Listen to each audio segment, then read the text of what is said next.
And for the people that didn't see you last time you were on Zoom with us, I want to talk about you guys from the scratch again, because we picked up a bunch of new affiliates, so people have never seen you before. We're in a lot more TV homes now.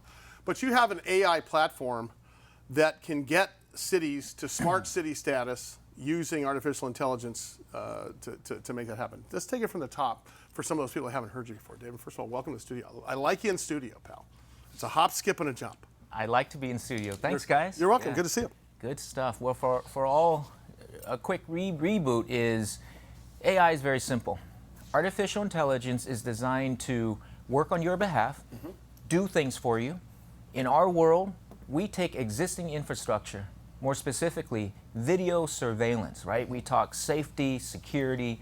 Everybody already has cameras somewhere within their business, city, buildings, public areas. Makes sense. All we do, we built a software that is applied directly in parallel with existing video surveillance cameras, and we can help find almost anything. License plate, faces, good, bad, or ugly. So the backbone's already there. Done. Because they own it, or somebody has already sold it to them. So whatever Correct. you're talking about, whatever company, municipality, whatever the category might be. And while I'm on that subject, is it municipalities and large companies, or is it beyond that?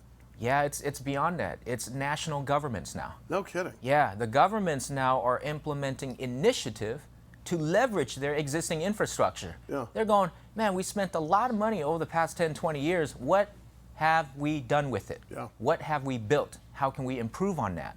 And this is where technology like what Iveda has, we can come in and bolt right on to existing infrastructure. I deal with zero intelligence. You deal with artificial intelligence. But listen, truer words. I'm a simpleton. I admit it. But to me, this sounds like a no-brainer for a local government, a state government, or the federal government. Do you still get pushback? You know, I wouldn't call it pushback, but I too believe it's a no-brainer, right? We go in, but what's cool about the tech today is, even for you, Mike, yeah, I can bring in the tech and show it to you working now, and you're gonna like, oh, that's awesome. Pump the brakes. Pump the brakes. Okay, all right. It's actually more of a mouth breather moment. The decision is made a There's lot just quicker oxygen now. coming in and out first. Gotcha. None of which going to the brain. I have to ask you something, if you could, for our listeners and our viewers, because we're on TV and radio, to define a smart city, because I think there's people that still don't understand. I understand it because we broadcast out of San Diego, California, which was featured as one of the top smart cities right. on a recent major TV network special. So talk about what a smart city is. And then the other thing I want to know is, how does this affect us as citizens? That's a big response coming, so I'm going to try to sum this up here. Smart cities are cities that leverage all sorts of different types of technology to improve conveniences, from how quick we know our buses will pick us up, where is the quickest parking space for us, when is our garbage bins going to get picked up, all kinds of things. It's all about sensors, most importantly, communication. So data and intelligent processing of all aspects throughout the city to improve our safety and our quality of life. Okay, wait a second. Let me just chime in. So would this be tantamount to the Boston Marathon bombings, where they found the culprit by using the cameras that were nascent to the street corners and so on and so forth? Is that sort of the same idea, or is it that times 100? That times 100. All right, tell us the difference. Back then, Boston bombing was a collective of manual labor. The FBI said, everybody who was in that area, we would like your help in collecting video. So you all contributed. Yeah. So guess what I had to do when I took all that home? I had a big old staff that I had to look through all this, right? Yeah. What if I tell you today, if all those cameras were on a central network for public safety, and I was the dude that walked around, and I was the perpetrator. Yeah. Here's my face, right? Yeah. 2 seconds later, you're going to find every time I appeared within that network of cameras. So we're seeing on the screen here things like face recognition and object search and license plate recognition, 100+ countries, vehicle counting, so to speak. Yes. You can see people counting, temperature detection. And what's interesting, there's even apps now that come on your phone if you want. It's called Count This. It does the Rain Man thing. You drop a bunch of paper clips. You can look at it and it tells you how many paper clips. Oh, that's the QR and barcode tracking that we're seeing and such. Talk about how that technology is still moving forward. In 6 months from now, you'll be better than you were today because of the way you guys have your proprietary advantage there. That's artificial intelligence. That's called machine learning. Learning is the key word, right? So as time goes by, all activity, all alerts, and anything that is captured is actually studied by the machine.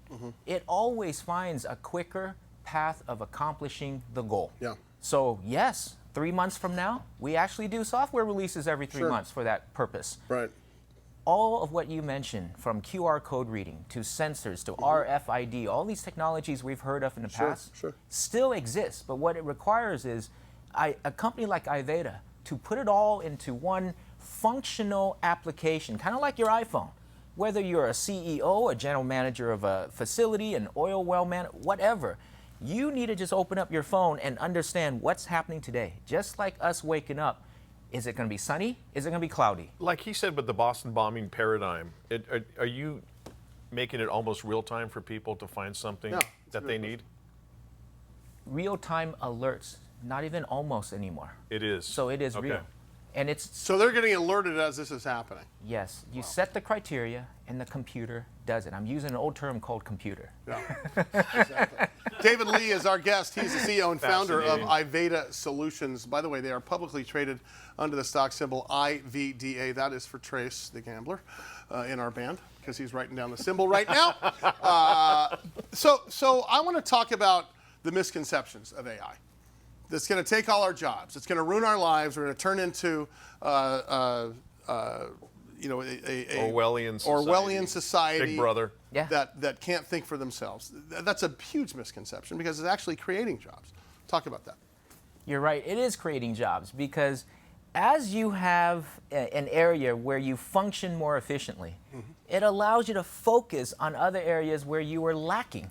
So it requires a human all the time. It requires humans to build the AI, and it requires humans to manage that AI so that it continue to improve on itself. And yes, it is there's a misconception, and we talked about this before. Sure. It's on the movies, robots taking over the world. Yeah. No, the people should understand that if there are these robots, There's people behind them. people behind them, and they're going to do jobs we don't want to do. Let's think about that. They're not That's a taking great our way to put jobs. it. They're just doing jobs none of us really want to do, Yeah. nor can we do it quick enough. Right. Let the AI do it. I want to talk about something you and I talked about the first day that we met, and I think it was even a pre-interview over the phone. Something called smart polls. I have no idea what that is. Dude, that's awesome. Tell me. Thanks what is for it? asking. Smart poll technology. Smart poles. Okay, everybody know what a street light is outside? Yeah. Okay, so in any neighborhood, any community, any city, imagine replacing a series of those street lights throughout the city. And make them multi-purpose. Make them multi-purpose, turn them into communication antennas, turn them into true smart lighting, put cameras on them, put environmental sensors on them, put water meters, energy meters. You want to talk efficiency? Yeah.